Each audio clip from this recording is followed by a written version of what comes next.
today's video is about studying video, and today's video I don't know if this video is enough for one night video because just not really filming it, so I didn't know if this video will be more longer than I thought or not, or should I just combine it together. I think I'm going to combine this night study with tomorrow video because today's video I already uploaded on my YouTube channel. So it's more about a studying vlog and studying with me, and then can spend Friday studying with me too. So tomorrow is Friday, so I'm also going to take you guys to me to study.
Because I got it from 7-Eleven, so let's go and eat. They have this chocolate flavors because I love chocolate more than anything else, so melon bread and chocolate flavor, so let's get it out.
Hello guys, so right now is around 12 a.m. and I'm going to stop today's video in here, and I'm going to see you guys tomorrow, but I'm going to continue studying until 1 a.m. because I don't have any class tomorrow, so I'm going to sleep before 2 a.m. maybe, but we'll see later. But I'm going to study until 1, so I'm going to see you guys tomorrow morning. So good night, bye bye.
McD because I want to.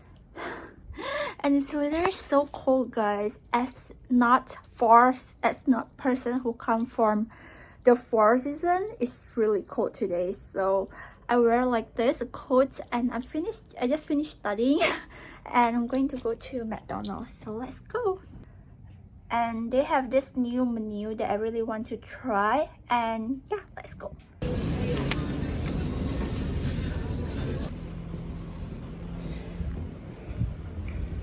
Hello guys, I just went back from McD and I got this one, French fries and Coca-Cola. So I'm getting this French fries and blueberry pie.